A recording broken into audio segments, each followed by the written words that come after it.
La semana pasada, dentro de los muros de la Casa Blanca, ocurrió una escena que debería encender todas las alarmas para cualquier estadounidense que sueñe con pagar menos por la gasolina. Frente al presidente de los Estados Unidos, el ejecutivo petrolero más influyente del país utilizó una sola palabra que lo dijo todo. No fue una promesa, no fue una evasiva, fue una advertencia. La palabra fue no viable. El director ejecutivo de ExxonMobil, Darren Woods, estaba sentado cara a cara con Donald Trump cuando se le planteó una propuesta monumental: invertir $100.000 millones en la industria petrolera venezolana. La respuesta no vino envuelta en ambigüedades diplomáticas. Fue una negativa firme, cuidadosamente expresada en lenguaje corporativo, pero absolutamente clara. Y aquí está lo verdaderamente impactante. Venezuela posee más de 303.000 millones de barriles de reservas probadas de petróleo, más que Arabia Saudita, más que cualquier nación del planeta. Aún así, el hombre que dirige la mayor petrolera que cotiza en bolsa en el mundo acaba de decirle al presidente que el riesgo no vale la pena. Hoy vamos a entrar en esa reunión. Vamos a entender por qué estas compañías están resistiendo, qué está proponiendo realmente Trump y por qué la distancia entre el discurso político y la realidad económica nunca había sido tan abismal. Esto no trata solo de petróleo, trata de lo que ocurre cuando la ambición choca contra los números fríos. Vamos paso a paso. Esto fue lo que ocurrió. El presidente Trump convocó una reunión de emergencia en la Casa Blanca. No fue una conferencia de prensa ni una sesión informativa para cámaras. Fue un encuentro privado con los directores ejecutivos de los gigantes energéticos de Estados Unidos. En la mesa estaban Darren Woods de ExxonMobil, Ryan Lance de ConocoPhillips, Mark Nelson de Chevron. También participaron representantes de la española Repsol y de la italiana Eni. El mensaje de la administración fue directo. La industria petrolera venezolana está en ruinas. El país ahora tiene un liderazgo interino. Estados Unidos, en la práctica, ha asumido el control de las operaciones petroleras venezolanas. Y ahora Trump quiere que las empresas estadounidenses inyecten capital masivo, $100.000 millones, reconstruyan la infraestructura, reactiven la producción, liberen esas reservas colosales y, como resultado, bajen los precios de la gasolina para las familias estadounidenses. Esa era la visión. La respuesta fue muy distinta. Darren Woods fue el primero en hablar, y lo que dijo cayó como un golpe seco. Recordó a todos en la sala que Exxon ya había sufrido confiscaciones en Venezuela, no una, sino 2 veces. Equipos, instalaciones, inversiones completas fueron tomadas por el gobierno sin compensación alguna. Luego llegó la frase clave, la que debería estar resonando hoy en Washington. En las condiciones actuales, no es una inversión viable. Y es crucial entender quién está diciendo esto. Darren Woods no es alguien que huya del riesgo. Exxon perfora en aguas ultraprofundas. Opera en regiones políticamente inestables. Ha trabajado en zonas de conflicto armado. Cuando el director ejecutivo de Exxon declara que un país no es apto para invertir, no está exagerando. Está leyendo una hoja de cálculo que no miente. Y no fue el único. Ryan Lance, de ConocoPhillips, recordó que a su empresa todavía se le adeudan casi $10.000 millones por expropiaciones anteriores. Deudas reconocidas por tribunales de arbitraje internacionales. Fallos legales que Venezuela simplemente ha ignorado. Exxon, por su parte, tiene pendientes alrededor de $2.000 millones por el mismo proceso. Así que cuando el presidente pide nuevas inversiones, en realidad está solicitando que estas compañías confíen capital fresco a un país que aún les debe, en conjunto, $12.000 millones. Míralo desde una lógica empresarial básica. ¿Le prestarías más dinero a alguien que ya te debe una fortuna y jamás ha mostrado intención de pagar? ¿Doblarías la apuesta después de haber sido traicionado 2 veces? Ese es el cálculo real que están haciendo estos ejecutivos. Y hoy, los números no cuadran. Para entender por qué esta resistencia es tan fuerte, hay que mirar el contexto histórico. La historia petrolera de Venezuela es una de las tragedias de recursos más grandes de la era moderna, y explica absolutamente todo. En la década de los 90, Venezuela producía alrededor de 3,5 millones de barriles diarios. Era una potencia energética. El capital extranjero fluía. La infraestructura era moderna. El conocimiento técnico abundaba. Luego llegó Hugo Chávez. Bajo su gobierno comenzó una campaña de nacionalización. A las petroleras extranjeras se les dio un ultimátum: aceptar convertirse en socios minoritarios de la estatal PDVSA o marcharse. Algunas compañías aceptaron. Chevron, Total, Statoil, BP, permanecieron con participaciones reducidas. Exxon y ConocoPhillips se negaron. No aceptarían perder el control de sus propias inversiones. La respuesta del Estado fue inmediata. Refinerías, oleoductos, equipos e instalaciones construidas con capital y experiencia estadounidense fueron expropiados de la noche a la mañana. Las empresas acudieron al arbitraje internacional. Ganaron. ConocoPhillips recibió un fallo por $8,700 millones. Exxon obtuvo uno por más de 1,600 millones. Venezuela nunca pagó. Más de una década después, esas deudas siguen abiertas. Avancemos al presente. La producción petrolera venezolana se ha desplomado desde 3,5 millones de barriles diarios hasta cerca de 1 millón. Una caída de más del 70% en menos de 3 décadas. Y no se trata solo de menor producción. La infraestructura está colapsando. Equipos desmantelados para obtener repuestos. Tuberías corroídas. Refinerías operando a una fracción de su capacidad, cuando operan. Ingenieros, técnicos y especialistas han abandonado el país. La industria no solo está debilitada, se está desmoronando. Los analistas de Rystad Energy han hecho los cálculos. Solo para recuperar 2 millones de barriles diarios, todavía muy lejos del máximo histórico, se necesitarían entre 8 y 9,000 millones de dólares en inversión anual durante muchos años. Y eso suponiendo estabilidad política, protección legal y un gobierno funcional. Nada de eso existe hoy. David Goldwyn, ex enviado especial del Departamento de Estado para Asuntos Energéticos, fue contundente. Calificó la propuesta de Trump como fantasiosa. Explicó que ninguna gran petrolera invertirá miles de millones sin 3 garantías básicas: seguridad física para su personal, seguridad jurídica para sus activos y un marco fiscal competitivo. Venezuela no ofrece ninguna de las 3. Según sus estimaciones, pequeñas empresas independientes podrían invertir quizás 50 millones de dólares cada una en el corto plazo. Algo simbólico. Nada cercano a la transformación que promete el discurso político. Y aquí está el punto clave. La cifra de 100,000 millones no es un plan realista. Es un número político diseñado para impresionar. El capital que eventualmente llegue, si llega, será una fracción mínima. Pero la historia se vuelve aún más compleja. Trump no solo está pidiendo inversión, está proponiendo algo mucho más radical. Durante la reunión, les dijo a los ejecutivos que no tratarían con Venezuela, tratarían directamente con Estados Unidos.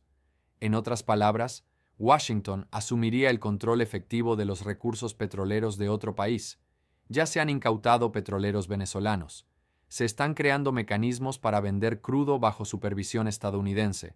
Los ingresos se depositan en cuentas controladas por el Tesoro de Estados Unidos. Esto no tiene precedentes modernos. Y aquí surge el primer gran conflicto. Trump firmó una orden ejecutiva que impide a los tribunales estadounidenses confiscar ingresos petroleros venezolanos para pagar deudas. Para Exxon y ConocoPhillips, esto significa que los mecanismos legales para cobrar lo que se les debe han sido bloqueados. El mismo gobierno que les pide invertir es el que les dice que no pueden recuperar su dinero. Ryan Lance fue claro. Dijo que todo el sistema energético venezolano incluida PDVSA, debe ser reestructurado desde cero. El sector bancario tendría que refinanciar la deuda y aportar miles de millones adicionales. Esto no es un proyecto de corto plazo, ni siquiera de 5 años. Es una reconstrucción institucional profunda en un país sin un gobierno electo. Venezuela hoy está dirigida por un liderazgo interino sin una hoja de ruta clara. No hay certidumbre electoral, no hay garantías de continuidad. Para proyectos energéticos de 20 años, esa incertidumbre es letal. La comparación histórica con Irak es reveladora.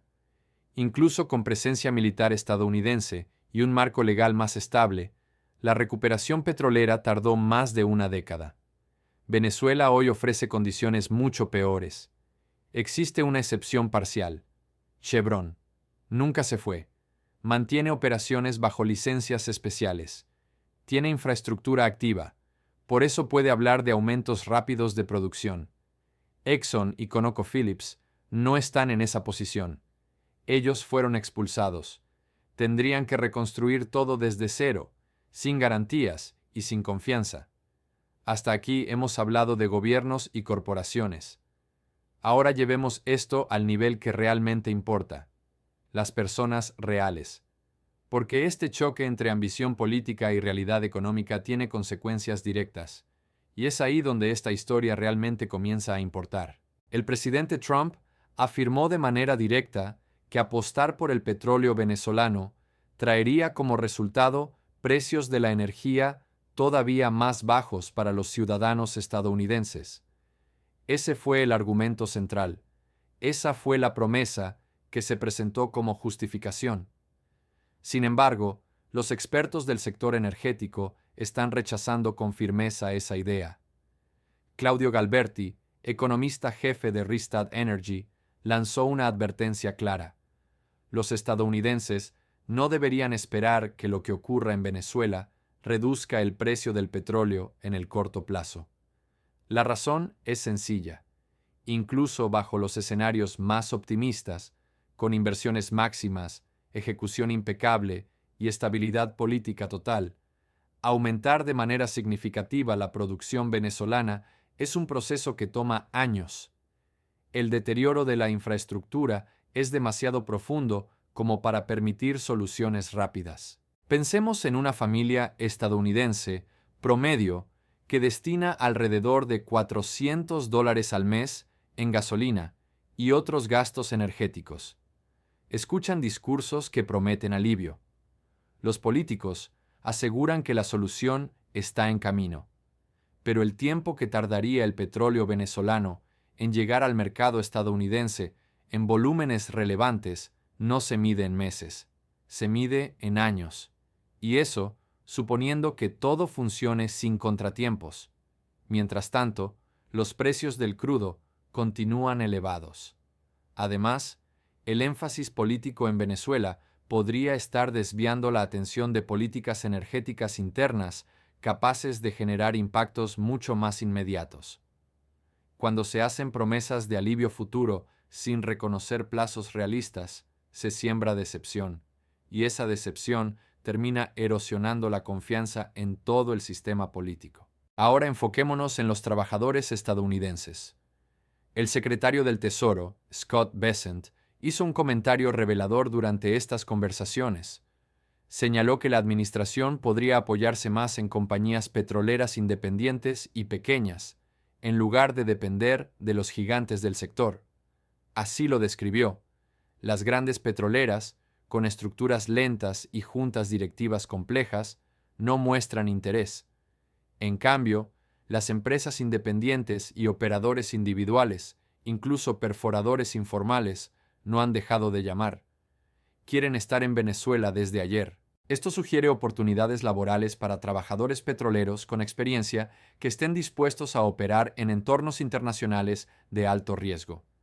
Pero conviene aclarar qué significa realmente ese riesgo elevado. Venezuela ha sufrido décadas de deterioro institucional. La seguridad es inestable. La violencia política es una posibilidad constante. Los trabajadores en estos escenarios enfrentan amenazas personales y profesionales que no existen en lugares como Texas o Dakota del Norte. Es cierto que las asignaciones internacionales en países inestables suelen ofrecer mayores ingresos, pero también implican mayores riesgos para la seguridad personal, la estabilidad familiar y la trayectoria profesional a largo plazo. Cualquiera que contemple estas oportunidades debería hacerlo con plena conciencia de los peligros. Para las compañías independientes más pequeñas, el análisis es distinto al de las grandes corporaciones. Bill Armstrong, quien dirige una operación de perforación independiente, participó en la reunión de la Casa Blanca y expresó un entusiasmo genuino. Afirmó que están listos para ir a Venezuela, describiéndola como un territorio energético de primer nivel. Y desde el punto de vista geológico, no se equivoca. Las reservas venezolanas son excepcionales. Sin embargo, estas empresas operan con márgenes mucho más reducidos. No cuentan con el respaldo financiero necesario para absorber pérdidas enormes. Cuando Exxon pierde $2.000 millones, el golpe es doloroso, pero la empresa continúa. Cuando una compañía independiente valorada en $50 millones pierde toda su inversión, eso puede significar su desaparición. Podríamos ver un escenario en el que empresas pequeñas, impulsadas por el entusiasmo, entren rápidamente a Venezuela solo para enfrentarse a los mismos obstáculos legales y políticos que han frenado a las grandes. Algunas podrían salir adelante, otras podrían perderlo todo. El balance entre riesgo y recompensa es distinto para los jugadores pequeños, pero los peligros siguen siendo reales. Para las grandes corporaciones, la cautela responde a su deber fiduciario. Exxon anunció que enviará un equipo técnico a Venezuela para evaluar las condiciones, pero evitó asumir cualquier compromiso financiero. ConocoPhillips elogió las iniciativas de Trump, pero subrayó que sin reformas legales profundas no habrá inversión. Los accionistas institucionales, fondos de pensiones, fondos de inversión, grandes entidades financieras, tienen obligaciones legales de proteger el capital. No pueden aprobar despliegues arriesgados en contextos inestables sin un análisis riguroso. Los mercados bursátiles reflejaron ese escepticismo. Tras la reunión en la Casa Blanca, las acciones del sector energético se mantuvieron relativamente estables. Los inversionistas no están apostando a una avalancha de capital hacia Venezuela en el corto plazo. Y aquí aparece un efecto más amplio que impacta a todos. Cuando las decisiones de inversión se postergan y la incertidumbre política persiste, las petroleras no pueden comprometer suministros a largo plazo. No pueden planificar expansiones ni fijar metas claras de producción.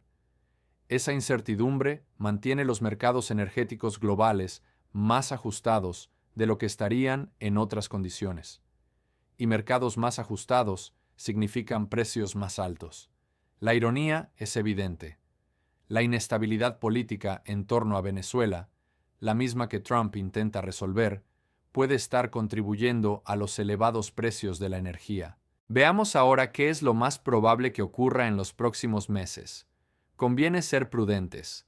Esto no son predicciones absolutas, sino escenarios basados en la evidencia actual.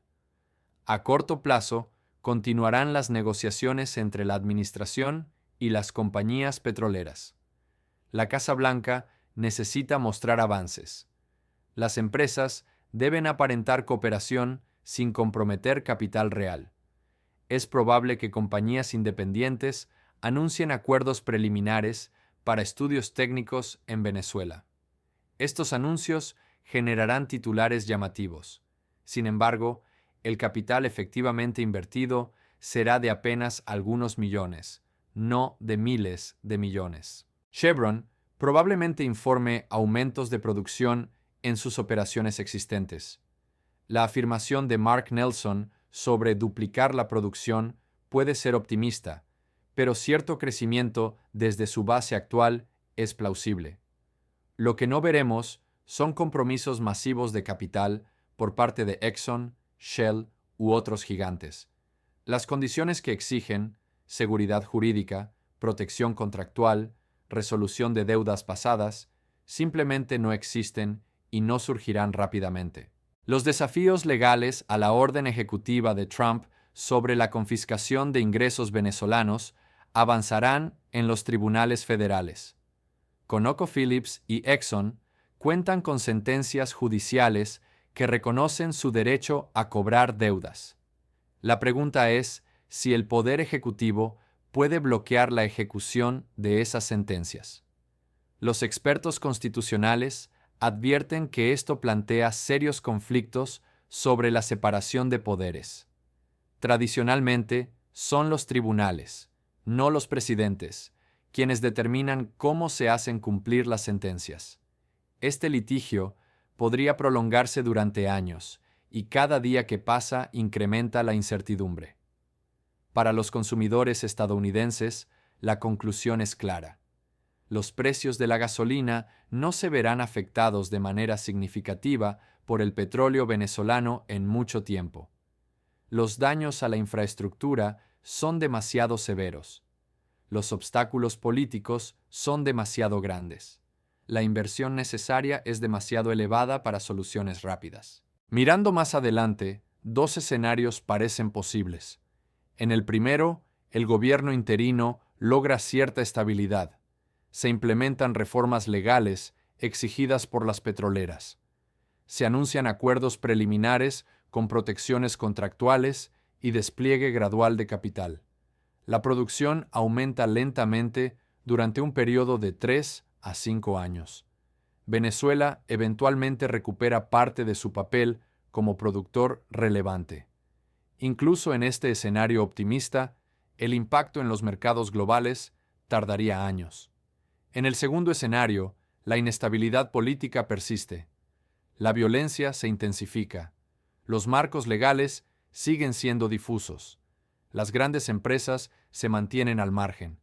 Los pequeños independientes que entraron apresuradamente enfrentan pérdidas. La industria petrolera venezolana continúa su prolongado deterioro, pese a contar con las mayores reservas del planeta. El resultado más probable se sitúa entre ambos extremos. Inversión modesta por parte de actores pequeños. Incrementos limitados de producción, quizá de 1 millón de barriles diarios a 1.2 o 1.3 millones. Útil, pero lejos de ser transformador. Las grandes compañías observarán desde la distancia. Ya fueron perjudicadas antes. Tienen memoria larga y accionistas que exigen prudencia frente a acuerdos políticos. Las reacciones políticas seguirán patrones previsibles. Los legisladores republicanos celebrarán la postura firme. Los críticos demócratas cuestionarán la legalidad y las promesas poco realistas sobre el precio de la gasolina. El senador Chris Coons expresó la postura escéptica. La intervención militar no soluciona décadas de deterioro infraestructural y colapso institucional. Esto es mucho más complejo de lo que la administración reconoce. Y tiene razón, ninguna cantidad de voluntad política puede reemplazar las matemáticas básicas de reconstruir una industria colapsada en un país inestable. Resumamos todo en 3 puntos clave. Primero, el presidente Trump está solicitando $100,000 millones en inversiones petroleras para Venezuela. El director ejecutivo de la mayor petrolera de Estados Unidos afirmó en la Casa Blanca que ese país no es un lugar adecuado para invertir. Esa sola palabra, proveniente de alguien con deber fiduciario y experiencia global en entornos difíciles, dice más que cualquier discurso político. Segundo, Venezuela posee las mayores reservas probadas de petróleo del mundo, pero hoy produce menos del 1% del suministro global.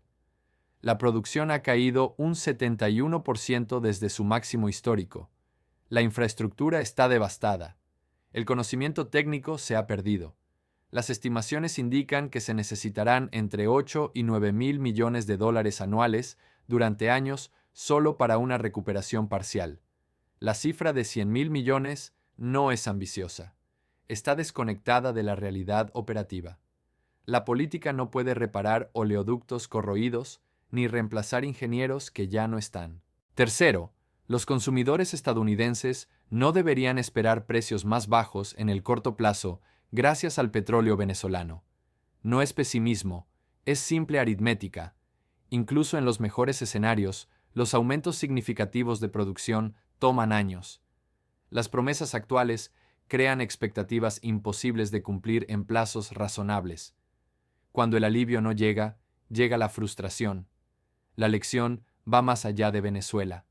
La voluntad política, incluso respaldada por fuerza militar o control de ingresos, no puede anular los fundamentos económicos. Cuando las corporaciones con responsabilidades fiduciarias se niegan a invertir, eso revela cómo los profesionales evalúan el riesgo real frente a la retórica. A los mercados no les importan los discursos, les importan los rendimientos y los riesgos. Y hoy, en Venezuela, los riesgos superan cualquier posible retorno.